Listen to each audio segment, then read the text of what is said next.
Okay students, good morning. हमने class 10 electricity के example start किए थे स्टूडेंट्स, और उन्हीं एग्जाम्पल में आज जो एग्जाम्पल करने वाले हैं एग्जाम्पल 7 करने वाले हैं। तो एग्जाम्पल 7 क्या है students? An electric lamp whose resistance is 20 ohm and a conductor of 4 ohm resistance are connected to 6 volt battery. एक इलेक्ट्रिक लैम्प है, उसका रेजिस्टेंस दे रखा 20 ओम। तो इलेक्ट्रिक लैम्प मैंने कहाँ कनेक्ट किया? सर्किट में। स्टूडेंट्स ये रहा, देखिए ये इलेक्ट्रिक लैम्प है, इसका रेजिस्टेंस कितना दे रखा है? 20 ओम। क्वेश्चन में दे रखा है उसने। And conductor of 4 ohm resistance, and conductor का रेजिस्टेंस कितना है? 4 ओम है। कंडक्टर कौन सा? ये जो वायर है, ये वायर जो आपने लगाई है, इस वायर का रेजिस्टेंस कितना है? 4 ओम है। तो इसको मैंने R1 ले लिया, इसको मैंने R2 ले लिया। तो R1 कितना ले लिया मैंने? 4 ओम, जो कि कंडक्टर का है। एंड R2 जो मुझे दे रखा है वो लैंप का है, कितना? 20 ओम। कोई दिक्कत नहीं। और इसको कितनी बैटरी, कितने वोल्ट की बैटरी से कनेक्ट किया है? 6 वोल्ट की बैटरी से कनेक्ट किया है। तो इतना सब देने के बाद उसने ये पूछा है, इस क्वेश्चन में 3 पार्ट है। नंबर 1 पार्ट ये है, इस सर्किट का टोटल रेजिस्टेंस निकालिए आप। क्या बोला है? इस सर्किट का टोटल रेजिस्टेंस। एंड नंबर 2 का रेजिस्टेंस आ जाता है तो करंट निकालिए। ओके, क्या निकालिए? करंट। और तीसरा पार्ट बोला है पोटेंशियल डिफरेंस अक्रॉस किसके? Lamp and conductor. लैंप और कंडक्टर के अक्रॉस पोटेंशियल डिफरेंस पूछा है। मतलब मैंने आपको जब इसकी थ्योरी पढ़ाई थी तब स्टूडेंट्स क्या सिखाया था मैंने आपको? ये जो पोटेंशियल डिफरेंस है, सीरीज कनेक्शन है। सीरीज के अंदर पोटेंशियल डिफरेंस क्या होता है? डिवाइड होता है। क्या होता है? पोटेंशियल का डिफरेंस होता है। मतलब यहाँ पे अगर मैं बोलूँ 3 वोल्ट है, 3 वोल्ट, यहाँ पे कितना होगा? 3 वोल्ट, 3 + 3 6 हो गया। अगर यहाँ पे 2 वोल्ट है, यहाँ कितना होगा? 4, 4 + 2 6। तो पोटेंशियल कंसिडर रहता है, टोटल सम रहेगा, वो डिवाइड होगा। आई मेरी बात समझ में? अगर यहाँ पे 1 होता, यहाँ पे कितना होता? 5, 5 + 1 6। तो हमें उसने ये पूछा है कि पहले 4 ओम के अक्रॉस पोटेंशियल निकालना, फिर 20 ओम के अक्रॉस निकालना। इस क्वेश्चन में 3 पार्ट है। तो सबसे पहले हम पहला पार्ट करते हैं, नेट रेजिस्टेंस। क्या निकालते हैं इसका? Net resistance. तो देखिए स्टूडेंट्स, टोटल रेजिस्टेंस हम पार्ट ए सॉल्व कर रहे हैं। टोटल रेजिस्टेंस, टोटल रेजिस्टेंस कितना आएगा? ये दोनों कैसे हैं? सीरीज में, पैरेलल में। सीरीज में डायरेक्ट कनेक्टेड है, कितना हो जाएगा? R1 + R2। R1 कितना है? 4। R2 कितना है? 20। कितना आ जाएगा? 24 ओम। कोई दिक्कत? कोई दिक्कत नहीं। चलो सेकंड पार्ट, क्या पूछा? करंट। करंट को आई से नोट करते हैं, करंट निकालनी है। तो करंट निकालने के लिए V और R दे रखा है। तो V R का करंट के साथ क्या संबंध है? V = IR, Ohm's law. तो using Ohm's law, using Ohm's law क्या हो जाएगा? V = IR। V कितना दे रखा है? 6 वोल्ट। करंट निकालनी है, रेजिस्टेंस कितना आया? 24। या है वो लिखेंगे यहाँ पे नेट रेजिस्टेंस। यहां से मुझे I को सब्जेक्ट बनाना है। 24 कहाँ जाएगा? नीचे। 6 × 6, 6 × 4 = 24। कितना आया? 1/4 एम्पियर। क्या आया? एम्पियर। करंट का ऐसा यूनिट क्या है? एम्पियर है। क्या है? एम्पियर। अब 1/4 को डिवाइड करोगे कितना आएगा? 0.2 एम्पियर। कितना आएगा? 0.2 एम्पियर। आ गया समझ में? कोई दिक्कत नहीं? यहां तक करंट आ गई। थर्ड पार्ट क्या पूछा इसने हमें? मतलब करंट कितनी फ्लो हो रही है सर्किट के अंदर? 0.2 एम्पियर करंट फ्लो हो रही है सर्किट के अंदर। आ गया समझ में? अब क्या बोला? Potential difference across, potential difference across किसके बीच में? पहले रेजिस्टेंस, कंडक्टर, उसको कंडक्टर बोलते हैं, अक्रॉस कंडक्टर। पहले कंडक्टर का निकाल देते हैं। Potential difference across conductor. तो कंडक्टर के अक्रॉस पोटेंशियल डिफरेंस मुझे निकालना है। तो पोटेंशियल डिफरेंस का फॉर्मूला क्या है? V = IR। क्या है? V = IR। कोई दिक्कत? V = IR। अब मुझे V निकालना है किसके अक्रॉस? कंडक्टर के। तो नीचे C लगा दूं। कंडक्टर के अक्रॉस निकालना है VC। आ रहा है समझ में? तो कितना हो जाएगा ये? VC करंट कितनी फ्लो हो रही है? 0.2। 0.2 करंट फ्लो हो रही है। I की जगह 0.2 डाल दो। रेजिस्टेंस कितना है कंडक्टर का? कितना है? 4। कंडक्टर पूछा है, कंडक्टर का कितना 4, 4 से मल्टीप्लाई करो उसको, कितना आएगा VC 0.8 वोल्ट। अगर VC 0.8 वोल्ट आ गया तो लैम्प के अक्रॉस पोटेंशियल कितना होगा, 6 में से 0.8 माइनस कर दो, सही है।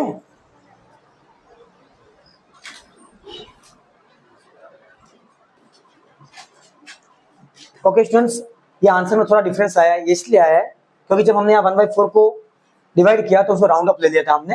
एक्चुअली ये पूरा डिवाइड करेगा, टर्मिनेटिंग नंबर आएगा, 1/4 करोगे 0.25 आएगा, कोई दिक्कत नहीं है, इसको 0.25 कर दीजिए। यहाँ पे कितना आ जाएगा, 0.25 आ जाएगा, तो ये कितना आ जाएगा 1 वोल्ट, कितना आ जाएगा 1 वोल्ट। ओके स्टूडेंट्स, ये 1 वोल्ट आएगा तो कॉमन सेंस से पोटेंशियल डिफरेंस क्या रहता है, कंजर्व रहता है। तो अगर यहाँ 1 वोल्ट है, यहाँ कितना होगा 5 वोल्ट आना चाहिए, 5 वोल्ट हम सोल्व करते तब, कोई दिक्कत नहीं, देख लेते हैं। चलो अब ये पोटेंशियल डिफरेंस अक्रॉस कंडक्टर निकाला। अब नाउ पोटेंशियल डिफरेंस किसके अक्रॉस निकालेंगे हम, lamp, potential difference across lamp के अक्रॉस निकालो। तो पोटेंशियल डिफरेंस अक्रॉस लैम्प तो VL आएगा, क्या आएगा VL, कितना आएगा VL, वही सेम I इंटू R, यहाँ पे L लग जाएगा नीचे, यहाँ पे क्या लगेगा C, कंडक्टर का रेजिस्टेंस है, यहाँ पे L लगा देंगे तो VL कितना आ जाएगा, करंट कितना आई है 0.25 इंटू लैंप का रेजिस्टेंस कितना है 20, कितना आ गया VL 20 इंटू 25 इंटू 20 करो 5, कितना आ गया 5 वोल्ट। हमने क्वेश्चन सॉल्व करने से आंसर निकाल दिया था 5 वोल्ट। आ गया समझ में, तो 5 और 1 6 हो गया, देखो 5 और 1 6 हो गया। अगर एग्जाम में नहीं आता तो आपने कहीं मिस्टेक की है, एग्जाम में पोटेंशियल निकालने में सबको प्लस करना, अगर वो इसको सेटिस्फाइड नहीं करता है तो आपने कहीं गलती की है। सेम फिनोमिना करंट के लिए, करंट जितनी भी आप निकालो सबको प्लस करना, नेट करंट की इक्वल आनी चाहिए। आगे समझ में, तो एग्जाम्पल 7, ओके। चैप्टर कौन सा है, इलेक्ट्रिसिटी, ठीक है।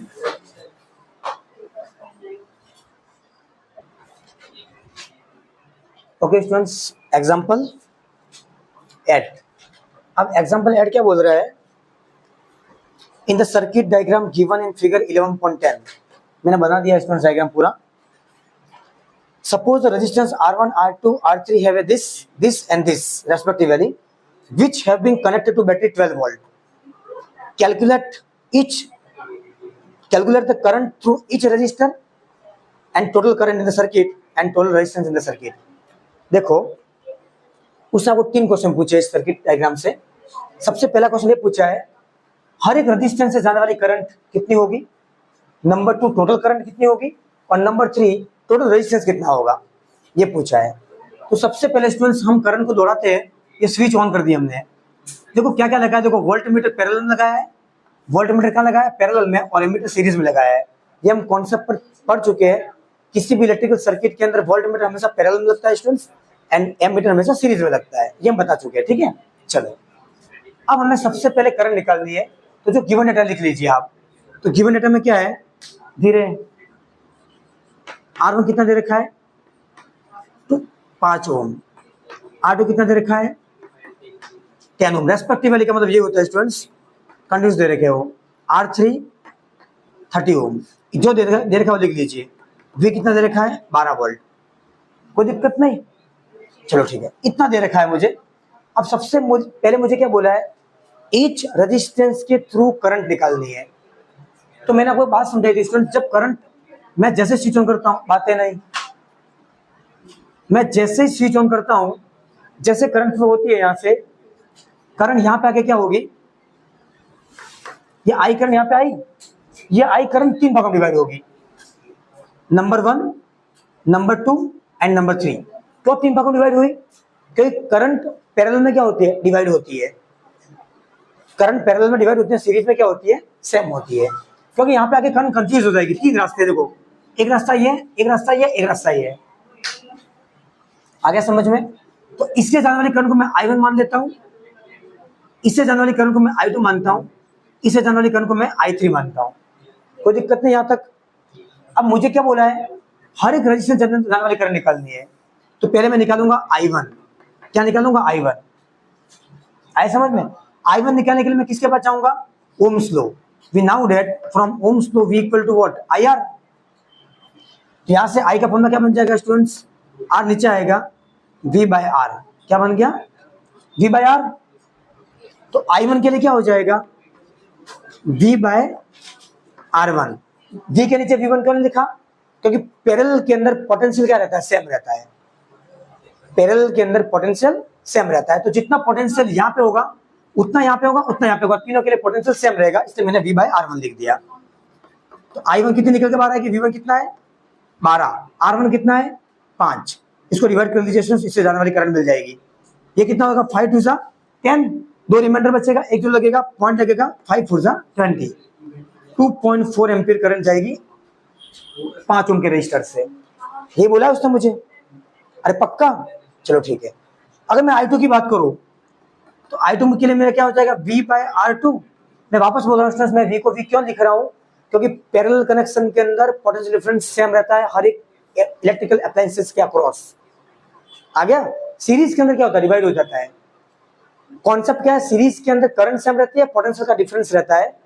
पैरेलल के अंदर करंट डिवाइड हो जाती है, पोटेंशियल का सेम रहता है पोटेंशियल। आ गया समझ में। चलो, तो ये मुझे क्या देगा, V कितना है 12 वोल्ट, रेजिस्टेंस R2 कितना है 10 ओम, ये कितना आ जाएगा 1.2 एम्पियर। कोई दिक्कत, I2 से 1.2 एम्पियर। सिमिलरली अगर मैं I3 की बात करूं, I3 क्या आ जाएगा, V बाय R3, V कितना 12 वोल्ट, R3 रेजिस्टेंस कितना 30, यहां भी लिखा हुआ है, ये रहा। इसको सॉल्व करोगे कितना आएगा स्टूडेंट्स, 0.4 एम्पियर आएगा। कैसे किया मैंने, 12 छोटा 30 बड़ा है, एक जीरो लगाऊंगा एक पॉइंट लग जाएगा, 34 जा 120 होता है, तो 0.4 एम्पियर। आपको नहीं आता था, आप डिवाइड कर सकते हो, कोई दिक्कत वाली बात नहीं है। ये कितना आ गया, I3 करंट आ गया, ये I2 आ गया, ये I1 आ गया। अब ये तो ए पार्ट सॉल्व हुआ है, कौन सा पार्ट सॉल्व हुआ, ए पार्ट। बी पार्ट में उससे क्या बोला है, टोटल करंट पूछिए सर्किट से जाने वाली, टोटल करंट पूछिए, तो टोटल करंट क्या हो जाएगी, I T कितनी हो जाएगी, I1 plus I2 plus I3। कोई दिक्कत, कोई दिक्कत, कोई दिक्कत नहीं।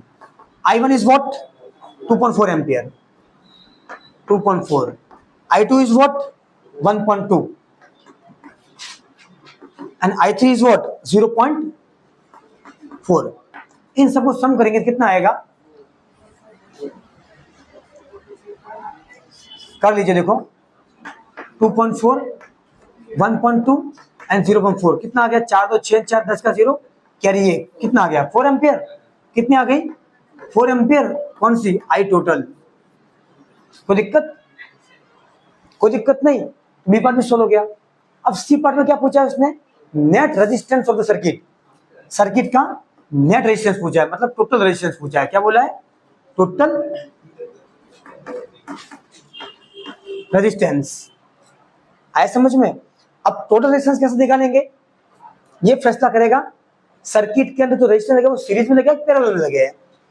तो सीरीज और पैरेलल का फैसला कौन करेगा, करंट। जहां से करंट स्टूडेंट्स डिवाइड होती है वो चीजें पैरेलल में होती है, और करंट सेम थ्रू निकल जाती है वो चीजें पैरेलल में होती है, सॉरी सीरीज होती है। जहां करंट डिवाइड होती है वो क्या होता है, पैरेलल, और जहां करंट सीरीज निकल जाती है वो क्या होता है, सीरीज। तो इसके अंदर अगर मैं देखूं यहाँ पे, तो देखो यहाँ पे जब करंट आई, करंट को 3 रास्ते मिले, पहला रास्ता ये, दूसरा रास्ता है, तीसरा रास्ता ये। तो ये तीनों क्या हो गए, पैरेलल।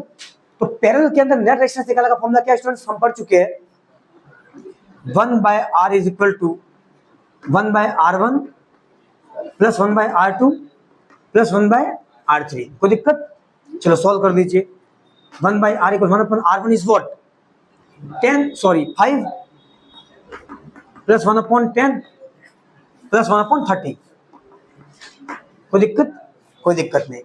एलसीएम ले लीजिए स्टूडेंट्स, एलसीएम कितना आएगा 30, जो बड़ा हुआ एलसीएम आ जाएगा। नहीं आता, छोटी क्लास में निकाल चुके हो आप, 5 10 30 का एलसीएम निकालोगे 30 आएगा, कोई दिक्कत नहीं है, क्योंकि 30 को दोनों डिवाइड कर, देखो 5 सीधा 30 होता है, 10 सीधा 30 होता है, इसलिए मैं डायरेक्ट लिखा 30। आप चाहो तो निकाल सकते हो, टेंशन मत लो स्टूडेंट्स। चलो, ये 1/R एज इट इज। अब देखो इसको कैसे सॉल्व करते हैं, आप कैसे सॉल्व करते हो, आपको जो मेथड आता है सॉल्व करना, मैं इसको कैसे सॉल्व कर रहा हूँ। 30 को 5 से डिवाइड कीजिए, कितना आएगा 6, जो आता है उसको 1 से मल्टीप्लाई कीजिए, 6 1 जा 6। ये बहुत इजीएस्ट मेथड है। आप क्या करते हो, डिनोमिनेटर सेम करके करते हो इसको, आपको जो आता कर सकते हो, बाकी मैं से करवा रहा हूँ। 30/10 कीजिए, कितना आएगा 3, 3 को 1 से मल्टीप्लाई कीजिए, 3।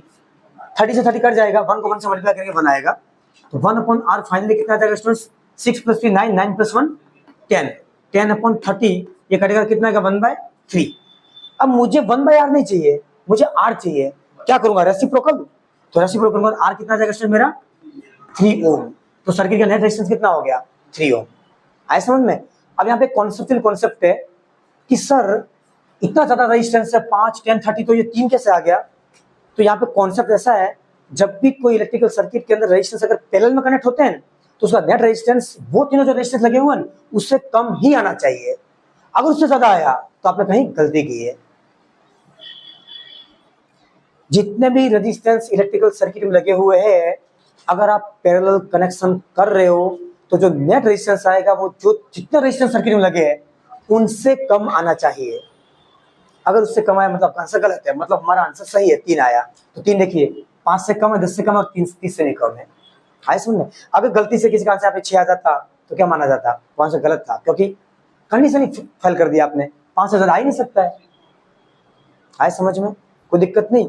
हाँ, सीरीज होता तो ज्यादा आता, सीरीज होता क्या उल्टा होता, इन तीनों से ज्यादा आना चाहिए, क्योंकि सीरीज में डायरेक्ट कनेक्ट होता है। देखो 30 + 10 40, 40 + 5 45। एक ट्रिक है, आप सही करो गलत करो आंसर चेक करने की। आ गया? तो ठीक है स्टूडेंट्स, एग्जाम्पल 8, नेक्स्ट एग्जाम्पल पे आते हैं, एग्जाम्पल 9।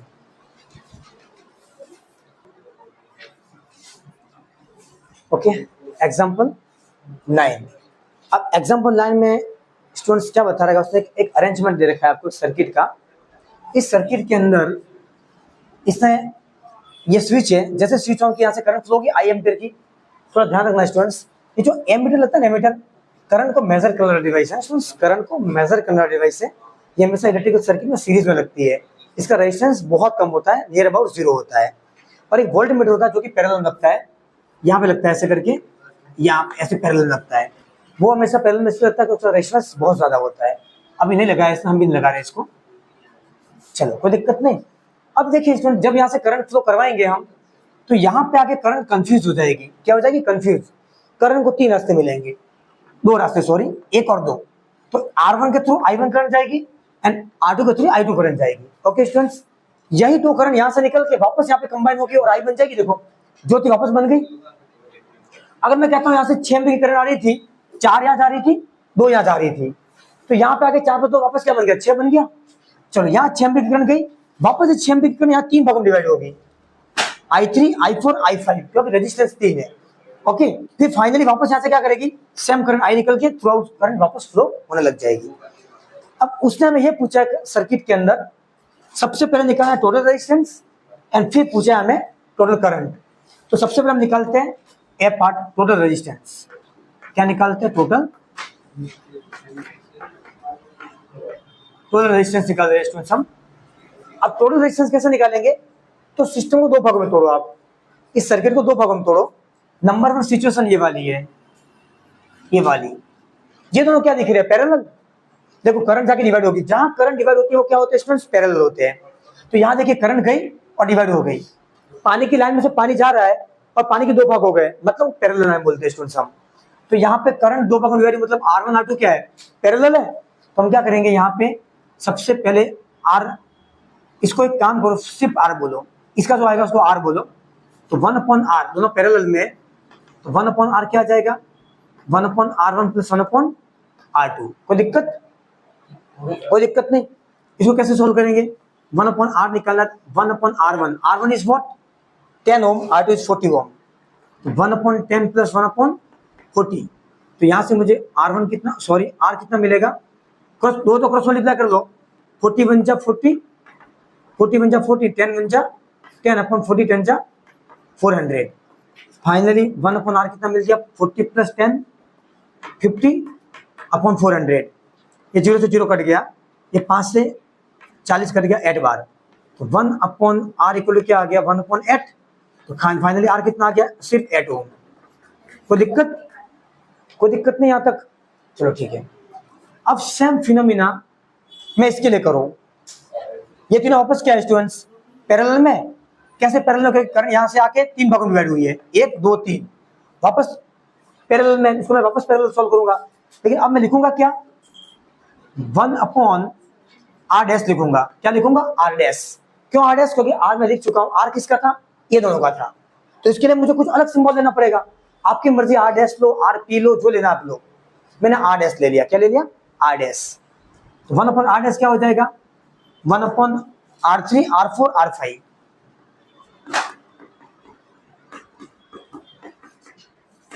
कोई दिक्कत नहीं। चलो 1 अपॉन आर डैश क्या निकल के बाहर आएगा? 1 अपॉन R3। R3 कितना है? 30, 20, 60। तो 30, 20 एंड 60। अब तीनों क्या करेंगे हम? एलसीएम लेंगे। क्या लेंगे? एलसीएम। कितना आएगा? 60। 60 एलसीएम ले लो। सेम अपना वाला मेथड यूज कर लो। 60 को 30 से डिवाइड करो, 2 आएगा। 2 को 1 से मल्टीप्लाई करो, 2। 60 को 20 से डिवाइड कीजिए, 3 आएगा। 3 को 1 से मल्टीप्लाई कीजिए, 3। 60 से 60 कट जाएगा, 1 1 जा 1। 1 अपॉन आर डैश कितना आ जाएगा? 2 + 3 5, 5 + 1 6 अपॉन 60। ये कट जाएगा 1 अपॉन 10। अब 1 अपॉन आर डैश आया। ये मुझे क्या चाहिए? आर डैश क्या हो जाएगा? उल्टा रेसिप्रोकल। तो आर डैश कितना आ गया? 10 ओम। आर डैश 10 आ गया। अब इन दोनों में कंबाइन करो, इसका मैं इक्विवेलेंट सर्किट बनाऊं। सर्किट कैसे बनेगा? देखिए स्टूडेंट्स, ये कितना आया? आर। ये कितना आया? R dash. इस पूरे जोड़े को सॉल्व किया तो आर आया। इसको सॉल्व किया कितना आया? R dash. और बैटरी कहां लगी है? यहां लगी है। देखो बैटरी, ये बैटरी, ये प्लस माइनस समझ में आ गया होगा। ये स्विच है, ये करंट जा रही है इसके अंदर, आई। सही है? अरे यही बनेगा, अरे यही बनेगा इक्विवेलेंट सर्किट। अब देखिए, सीधी करंट आई, सीधी निकल गई। ये दोनों क्या हो गए? सीरीज। इसको पैरेलल मत बोल देना। देखो करंट आई एम्पियर, सीधी गई, यहां जाके सीधी इसके अंदर निकल गई। मतलब दोनों क्या? सीरीज है। बाहर बेंड किया है, इस बार को तुम ऐसे काटो, ये बार सीधा लंबा बन जाएगा, दोनों सीरीज में होंगे। ये दोनों क्या होगा? सीरीज। तो नेट रेजिस्टेंस कितना आ गया? R T. R plus R dash. Series में क्या करते हैं हम? डायरेक्ट ऐड करते हैं, हम डायरेक्ट ऐड करते हैं। आ रहा है समझ में कि नहीं आ रहा है? तो नेट रेजिस्टेंस कितना आ गया? आर कितना आया? 8। आर डैश कितना आया? 10। कितना आ गया? 18 ओम। आर टोटल रेजिस्टेंस कितना आ गया? 18 ओम। कोई दिक्कत? कोई दिक्कत नहीं। तो पहला पार्ट सॉल्व हो गया क्वेश्चन का। सेकंड पार्ट क्या बोला है? Net current. नेट करंट निकालो। I T. I T I का फॉर्मूला क्या था? V by R. क्या होता है? V by R. कहां से लाया? Ohm's law. V equal to I R से लाया। कोई दिक्कत? ये वी इक्वल आई आर नहीं दिख रहा है? नहीं यहाँ पे? हाँ दिख नहीं रहा है, कोई बात नहीं। मैं कहाँ लिखूँ इसको? यहाँ लिख देते हैं। वी इक्वल टू क्या होता है? I R. ठीक है, तो यहाँ से आई कितना आ जाएगा? V by R. ठीक है, यहाँ से लिखा मैं ऊपर। आगे समझ में कौन सा मैं लगा रहा हूँ? तो से वी बाय आर हो गया। तो आई टोटल कितनी आ जाएगी स्टूडेंट्स? आई टोटल कितना आ जाएगी? वी कितना है? वी कितना है? 12 वोल्ट। कितना है? 12 वोल्ट। तो 12 लिख दो यहाँ पे। और टोटल रेजिस्टेंस कितना आया? 18। तो ये कटेगा कितना आ जाएगा? 2/9। 2/9। तो आई टी कितनी आ जाएगी? 2/9 को सॉल्व करो। 2 छोटा है, 9 बड़ा है। कितना आएगा? 0.2 आएगा। 9 2 से 18 होता है 0.2, क्योंकि 2/9 है। सॉरी 3 आएगा। 6 2 12, 6 3 18। तो 2/3 सॉल्व करोगे तो 0.6, 2 बचेगा, वापस 0.66 एम्पियर। कितनी आ गई? 0.66 एम्पियर। तो राउंड अप करोगे 0.67 आ जाएगा ये। ठीक है, तो 0.6 करने को दिक्कत वाली बात नहीं होती स्टूडेंट्स। और कैमरा थोड़ा सा सेट करना पड़ेगा मुझे।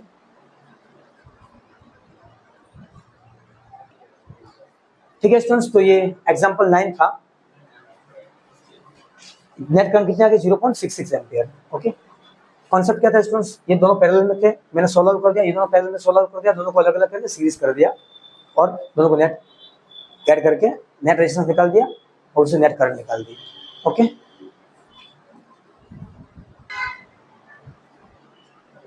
Okay students, example 10। अब एग्जांपल 10 में स्टूडेंट्स 2 केस है। पहले केस के अंदर उसने ऐसा बोला है, अगर मेरे पास एक आयरन, इलेक्ट्रिक आयरन है, अपन जो कपड़ों को प्रेस करते हैं इलेक्ट्रिक आयरन है, उसको हमने 220 वोल्ट दिया, तो जब बहुत गर्म हो जाती है पता हम कपड़ों को प्रेस करते हैं कभी भी बहुत गर्म हो जाती है, हमने अगर सेटिंग उसका ज्यादा रखा है तो थर्मोस्टेट से सेटिंग करते हैं उसका हम। थर्मोस्टेट पोटेंशियोमीटर होता है, उससे बढ़ाते हैं तो उसकी एफिशिएंसी बढ़ जाती है, तो हीटिंग ज्यादा देती है वो। तो मैक्सिमम हीटिंग में जो पावर लेता है वो कितना लेता है 840 वॉट। तो इसका पावर P1 कितना दे रखा है मुझे 840 वॉट इलेक्ट्रिक आयरन का। वोल्टेज कितना दिया इसको मैंने 220 वोल्ट। तो उसने ऐसा बोला है इस कंडीशन में इसमें कितनी करंट फ्लो हुई होगी। तो करंट निकालने के लिए हम देखो P और V, तो P और V का क्या रिलेशन है students, P equal to VI power विनाउट डेट। V नाउ डेट what is relation between power and potential difference, P equal to VI fundamental formula है। यहां से मुझे I निकालनी है, तो V कहां जाएगा नीचे, और पावर P1 है और V दोनों के लिए सेम है, V का V रहेगा। P1 कितनी दे रखी है 840 वोल्टेज कितना है 220, 0 से 0 कट गया। करंट कितनी आएगी करंट स्टूडेंट्स, इसको 2 से काटो कितना आएगा ये 42/11, सही है। इसको डिवाइड करोगे कितना आएगा ये 11 3 जा 33, 42 में से क्या कितना बचा 9 पॉइंट लगेगा 3 11 8 जा 88, 3.8 एम्पियर जाएगा I1 करंट जब हमने 220 वोल्ट दिया और हीटिंग कितनी थी 840 वॉट। आ गया समझ में, कोई दिक्कत नहीं। इसी सिचुएशन में अगर आपको लगता है वो बहुत ज्यादा गर्म हो गई है, आपने क्या कर दिया उसका सेटिंग कम कर दिया। तो जैसे सेटिंग कम किया तो पावर कितना हो गया 360 वॉट। तो इस कंडीशन में कितनी करंट जा रही है, सेम फिनोमेना हो रही है। क्या करेंगे P इक्वल टू VI, तो I कितना निकल के बाहर आएगा, इसको I2 बोल दो, इसको P2 बोल दो। P2 अपन क्या हो जाएगा I2, P कितना है 360 वॉट। करंट कितनी, करंट निकालने नीचे V आएगा V कितना है 220 वोल्ट, सेम सोर्स है, ये कट जाएगा 2 से कटेगा 18/11 कितना आ गया 18/11 I2।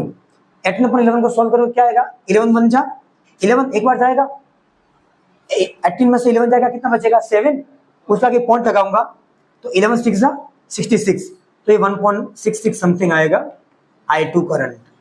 कोई दिक्कत, तो I1 इतना आ गया I2 इतना आ गया, कोई दिक्कत नहीं। अब साथ ही साथ उस समय क्या पूछा है, ये तो करंट आ गई, तो इनका रेजिस्टेंस कितना होगा, किसका उस आयरन इलेक्ट्रिक आयरन का रेजिस्टेंस कितना होगा इस केस में और इस केस में आया। तो केस 1 इसमें अगर मैं रेजिस्टेंस निकालू इसका रेजिस्टेंस कितना आएगा, इसका रेजिस्टेंस कितना आएगा, we now that from Ohm's law V equal to IR। आप चाहो तो P इक्वल टू VI से VI करके I2R से निकाल सकते हो, बिल्कुल सही, 100% मार्क्स मिलेंगे, आपको टेंशन मत लो। पर ओम्स लॉ से इजी निकल जाता है रेजिस्टेंस। तो यहां से रेजिस्टेंस कितना आएगा इसका V/I, V कितना है 220, करंट कितनी है इस केस में 3.8, कोई दिक्कत, ये पहुंच जाएगा ऊपर क्या 10 आएगा। अब 38 को 2200 से डिवाइड कीजिए, इसको कितना आएगा मुझे बता दो, आंसर कितना आ रहा है बुक्स में देखिए डायरेक्ट 57.6 ओम। ये रेजिस्टेंस आ गया R1 इस कॉइल का। जब इस कॉइल का नहीं, सॉरी कॉइल तो सेम ही है, जब हीटिंग उसमें इतनी भी हो तब इतना रेजिस्टेंस आया, इतना रेजिस्टेंस आया, ठीक है। एंड जब हीट ये ली हो तो इसका रेजिस्टेंस कितना आएगा V इक्वल टू IR, तो यहां से R निकालो R2, तो क्या हो जाएगा V/I2। V कितना 220 वोल्ट सेम है, ये B पार्ट है, इसका B पार्ट है, ये भी क्या है B पार्ट है।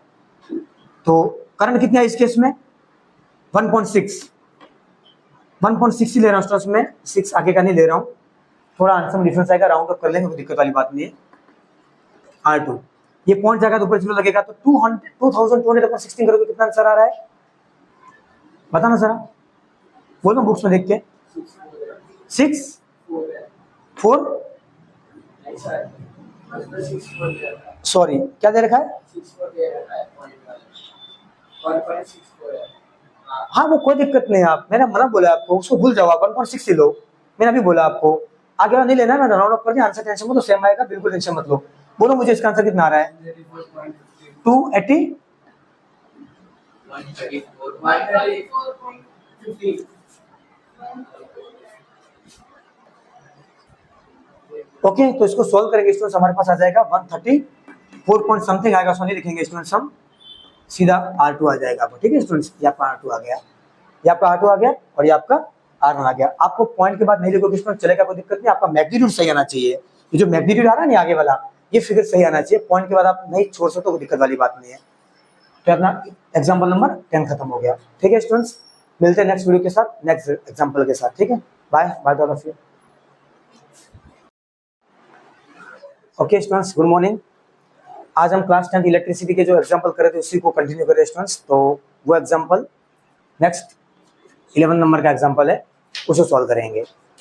तो ये एग्जाम्पल ऐसा बोल रहा है 100 joule of heat is produced each second in 4 ohm resistance.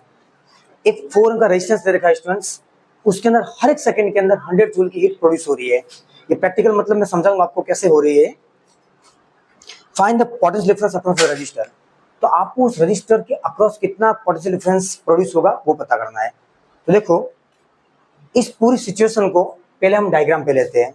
Okay, in short ऐसा बता रखा है कि एक रेजिस्टेंस लगा हुआ है सर्किट के अंदर, इस रेजिस्टेंस के अंदर रेजिस्टेंस को R से डिनोट करते हैं हम। ओके, और ये हमें क्वेश्चन में दे रखा है 4 ओम। कितना दे रखा है? 4 ओम। इस रजिस्टर को हम एक बैटरी से कनेक्ट करते हैं इस तरीके से, ये स्विच है और इस तरीके से कनेक्ट कर दिया, कोई दिक्कत नहीं। मैं जैसे स्विच ऑन करूंगा बैटरी के माइनस प्लस से करंट निकलेगी, इस तरीके से सर्किट में फ्लो के सर्किट को कंप्लीट करेगी, कोई दिक्कत नहीं। यहाँ तक आवाज थोड़ी कम आ गया समझ में? इस तरीके से सर्किट को कंप्लीट करेगी, IMP की करंट फ्लो होगी इसके अंदर से, कोई दिक्कत नहीं।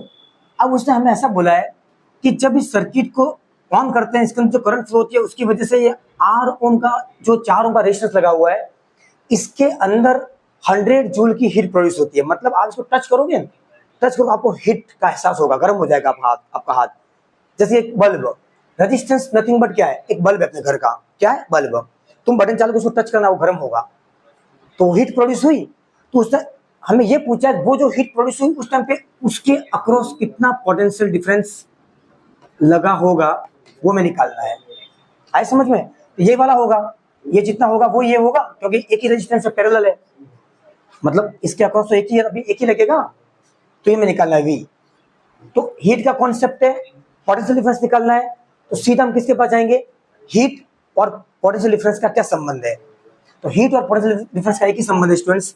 We now that from heating effect of joule या जूल्स इफेक्ट ऑफ हीटिंग के हिसाब से हम देखेंगे H इक्वल टू VIT। ये फंडामेंटल फॉर्मूला है H का,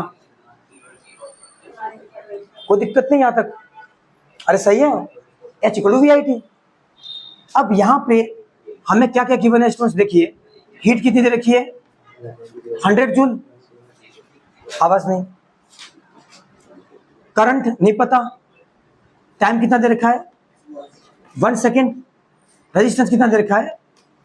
4 ओम, कोई दिक्कत नहीं यहाँ तक। जो डाटा दे रखा डाल दीजिए इसके अंदर। हाँ, दिक्कत ये है कि मुझे V निकालना, मतलब V मेरे काम का है, टाइम मुझे दे रखा है। ये क्वेश्चन करने का तरीका सिखा रहा हूं मैं आपको। V दे रखा है, T दे रखा है, I नहीं दे रखा है स्टूडेंट्स।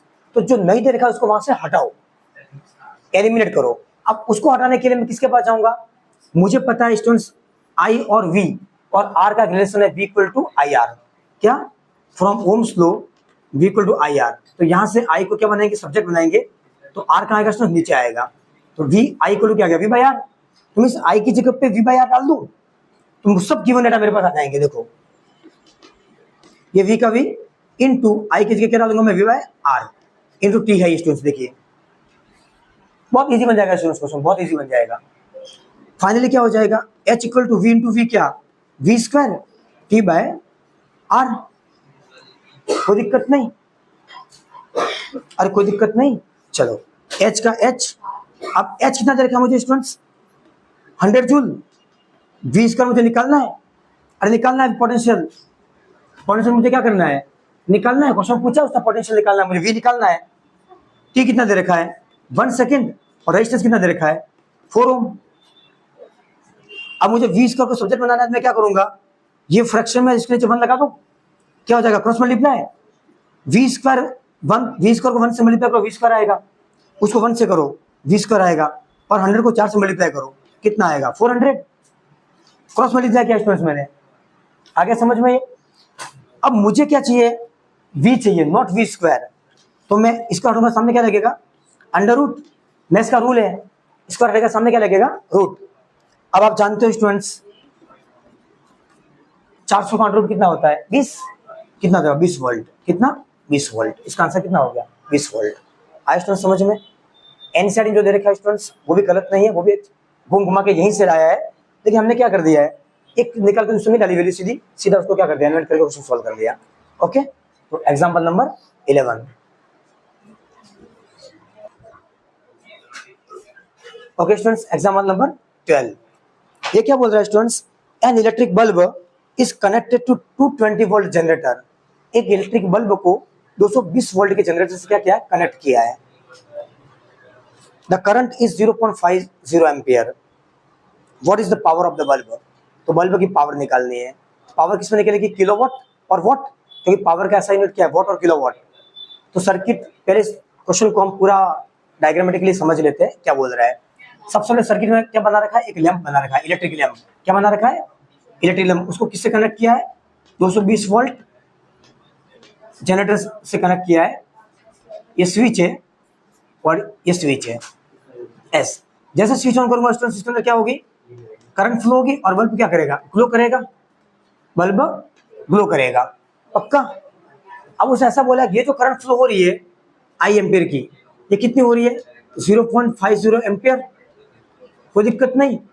और बल्ब के बारे में कुछ दे रखा है क्या, कुछ नहीं दे रखा है, बस ये सिचुएशन दे रखी है और आपको पूछा है फाइंड द पावर, इस बल्ब की पावर। तो पावर का पूरी फिजिक्स के अंदर एक ही फॉर्मूला है, P equal to V I, P equal to V I from the formula power. Power निकालने P equal to P, V is what 220 volt, current is what 0.50। इसे सॉल्व करोगे स्टूडेंट्स तो क्या आंसर आएगा, ये पॉइंट जाएगा तो नीचे क्या जाएगा 100 कट जाएगा और ये कटेगा 2 बार, तो 1/2 आएगा। 2 से इसको काट दो स्टूडेंट्स, कितना आएगा 110 क्या वॉट, क्या आएगा वॉट। किलोवाट में, वॉट में होगा। Okay what. आगे समझ में आया स्टूडेंट, समझ में कोई दिक्कत नहीं। बहुत इजी क्वेश्चन था, क्वेश्चन नंबर 12।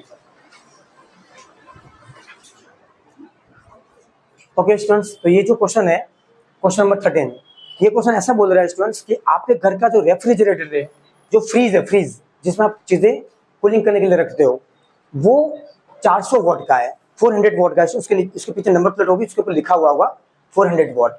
अब उसने क्या बोला, जब भी आप स्विच ऑन करते हो, ये बैटरी है, मतलब पावर सोर्स है हमारे घर का 220 वोल्ट। हम डीसी बना रहे हैं, हमारे घर में ऐसे ही आता है, हम पूरी फिजिक्स के अंदर डीसी लेके चलेंगे। तो यहाँ से जब करंट फ्लो होती है सर्किट के अंदर, तो ऐसा बोल रहा है कि ये जो फ्रीज है वो दिन में 8 घंटे चलता है, 8 घंटे चलता है, ठीक है। तो महीने में 30 दिन होते हैं, तो दिन का 8 घंटे चलता है, महीने में कितने घंटे चलेगा वो, 30 को 8 से मल्टीप्लाई करके 240 आवर्स चलेगा वो, ठीक है। और वो ऐसा बोल रहा है कि 1 किलोवाट आवर का जो भाव है वो 3 रुपए है। मतलब शुद्ध भाषा में बता रहा हूँ, साधारण भाषा में स्टूडेंट्स, हमारे घर का जो फ्रीज है वो 8 घंटे चलता है, तो उसके हिसाब से वो यहाँ बोल रहा है कि 1 यूनिट का भाव अगर 3 रुपए, तो वो फ्रीज 1 महीने चलेगा तो कितना पैसा लगेगा, जो उसका लाइट बिल आएगा वो कितना आएगा, ये निकालना है साधारण भाषा में। तो देखो हम इसको कैसे सॉल्व करेंगे।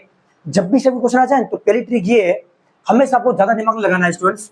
क्या करना है, जो पावर दे रखा है, कितनी पावर, 400 वोल्ट की पावर, यूनिट कंज्यूमशन, ये क्या निकाल रहा हूं मैं अभी, यूनिट कंज्यूमशन, यूनिट कंज्यूमशन निकाल रहा हूं, क्योंकि मुझे टोटल यूनिट मिल जाएगी तो उसको मैं पैसों से मल्टीप्लाई कर दूंगा तो मुझे टोटल कॉस्ट मिल जाएगी।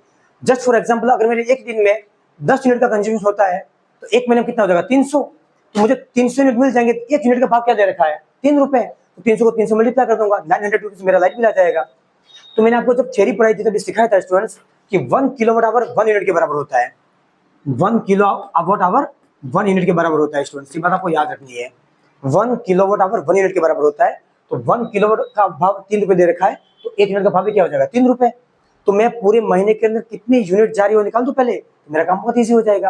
तो यूनिट कैसे निकालूंगा स्टूडेंट्स, देखिए 400 वैट है, 400 वैट कितने घंटे के लिए चलते हैं, 8 घंटे के लिए।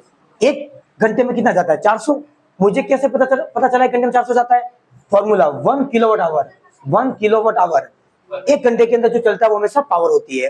तो 1 घंटे में 400 वाट कंज्यूम करता है वो। ओके स्टूडेंट्स, तो 8 घंटे में कितना करेगा? देखो वापस बता रहा हूँ स्टूडेंट्स, कभी भी किसी भी क्वेश्चन के अंदर जो पावर दे रखी है स्टूडेंट्स, वो हमेशा 1 घंटे के लिए होती है। उस सर्किट के लिए वो 1 घंटे में कंज्यूम करता है वो। तो हमें इससे क्या दे रखा है? 8 घंटे के लिए। तो 1 घंटे में 400 करता है, 8 घंटे में कितनी करेगा? इतनी। 8 घंटे में इतनी करेगा पक्का। तो 8 घंटे में करेगा वो, 1 दिन के लिए चलता है। 8 घंटे में 1 दिन के लिए चलता है वो। तो 30 दिन के लिए कितना हो जाएगा? 30 से मल्टीप्लाई कर दूंगा मैं उसको। तो इसको जब मैं सॉल्व करूंगा, ये डेज आ जाएगा, ये 1 आवर है, ये 8 आवर, सॉरी 1 डे, ठीक है। और ये 30 30 डेज, 30 डेज, ठीक है। तो टोटल कितना आ जाएगा? सॉल्व करूंगा मैं तो, करो इसको, 1200 इंटू 8, 96,000 वाट। देखो 2 0 1 3, 3 0 लगा दिया, 4 को 3 से मल्टीप्लाई 12, 12 को 8 से क्या? 96। नहीं आया समझ में? 96,000 वाट आ गया। अब पावर किस में लेते हैं हम? किलोवाट में। तो उसको क्या करेंगे हम? 96 को 1000 से डिवाइड कर लेंगे, तो ये किलोवाट बन जाएगा। ये 300 से 300 कट गया, 96 किलो वाट हो गया। अब ये पूरे महीने का इतना कंज्यूमेशन हुआ है। अब 1, ये किलोवाट ही क्या होता है? ये यूनिट है। किलोवाट यूनिट सेम चीज है, यही यूनिट आया। मतलब कितना यूनिट आ गया मेरे पास? 96 यूनिट। समझ में आ रहा है? अब 96 यूनिट आ गया। 1 यूनिट का भाव कितना है? 3 रुपए। तो कॉस्ट कितनी हो गई? टोटल कॉस्ट कितनी हो गई? 96 इंटू 3, दैट इज 288 रुपीज। इतना लाइट बिल आएगा उस फ्रीज का। ये स्टूडेंट्स पहला मेथड है। अब दूसरा मेथड बहुत ईजी है स्टूडेंट्स, तो मैं आपको यही सजेस्ट करूंगा, आप इस मेथड को मत करना। ये जो मेथड कर रहा हूं उसको करना। मैं देखो, सीधा यूनिट कंज्यूमशन का फॉर्मूला हमारे पास स्टूडेंट, सीधा unit consumption, unit consumption WT upon 1000। सीधा लगा दो स्टूडेंट्स, सीधा लगा दो, क्वेश्चन सॉल्व हो गया। देखो आप, W मतलब क्या है? पावर। पावर की यूनिट वॉट होती है, वॉट, ये वॉट है। वॉट कितना दे रखा है? 400। सीधा 400 डाल दो स्टूडेंट्स आप, इनटू टाइम। टाइम कितना दे रखा है? 8 घंटे 1 दिन में, तो 30 दिन में कितना? 240 अपॉन 1000 कितना आ जाएगा? ये 0 कट गया, ये 2 0 से कट गए, कितना आ गया? 24 4 जा 96 किलोवाट आ गया। देखो 96 सीधा आ गया, देखो सीधा आ गया। अब कॉस्ट चाहिए मुझे, तो कॉस्ट कैसे निकालोगे आप? 96 इंटू 3 कितना आ गया? 288 रुपीज। कोई दिक्कत? तो ये दूसरा तरीका है क्वेश्चन सॉल्व करने का, कोई दिक्कत वाली बात नहीं है। आए समझ में? अब बहुत बच्चों के दिमाग में डाउट होगा, सर फॉर्मूला आप लाए कहाँ से? तो कोई नए तरीके से लाया। मैंने आपको पावर पढ़ाई थी। पावर क्या थी? पावर क्या थी स्टूडेंट्स? यहाँ समझा रहा हूँ। पावर क्या थी? Energy per unit time. Energy per unit time is called power. तो और इसको अच्छे से लिखो, क्या हो जाएगा? मैं energy nothing but what? Work done. यहाँ से W को सब्जेक्ट बनाओ, तो क्या हो जाएगा? PT। यही से लाया हूँ मैं, PT। ये रहा PT। PT से क्या लिख दिया? W लिख दिया है। अरे यही से तो आया। और 1000 से डिवाइड क्यों किया? किलोवाट में कन्वर्ट करने के लिए। अरे सही है, कोई दिक्कत नहीं। तो याद मत रखो, ये सीधा आ जाइए यहाँ पे। यूनिट कंज्यूम्स का एक ही फॉर्मूला स्टूडेंट्स, WT अपॉन 1000। यहाँ पे W क्या है? वॉट है। जो क्वेश्चन देगा सीधा डाल दो, टाइम जितने समय के लिए है वो डाल दो, और 1000 डिवाइड कर लीजिए, सीधा यूनिट आ जाएगा आपके पास। और जो आता है उसको पैसे से मल्टीप्लाई कर लीजिए। आगे समझ में? या दूसरा या तीसरा तरीका। अभी तीसरा तरीका बहुत शॉर्टकट ट्रिक है, आपको सुन के हंसी भी आएगी स्टूडेंट्स, पर क्या करो, जो मेथड है वो मेथड है। जितना क्वेश्चन देगा सबको मल्टीप्लाई कर दो, खत्म बात। 8 टू क्वेश्चन जो देगा सबको मल्टीप्लाई कर दो आपस में। 8 430 एंड 3, सीधा आंसर आ जाएगा 288। बस इतना देर में जो आंसर आएगा उसको 100 से डिवाइड कर लेना। ये शॉर्टकट मेथड है। जो क्वेश्चन देगा सबको आपस में मल्टीप्लाई कर दो, सबको आपस में मल्टीप्लाई कर दो। 400 8 33, जो आता है उसको 1000 से डिवाइड कर दो, यही आंसर आएगा। ये सबसे इजीएस्ट मेथड है। जब भी यूनिट कंज्यूमशन का क्वेश्चन आ जाए तब जो क्वेश्चन देगा सबको आपस में मल्टीप्लाई कर लो और 1000 से डिवाइड कर लो। आ गया समझ में? तो यहाँ पे स्टूडेंट्स अपने सारे एग्जाम्पल खत्म हो जाते हैं। ओके, तो अब हम स्टार्ट कर रहे हैं Intex question. Intex question start करके फिर हम एक्सरसाइज क्वेश्चन पे आएंगे। ओके स्टूडेंट्स, तो चलो इंटेक्स क्वेश्चन स्टार्ट करते हैं।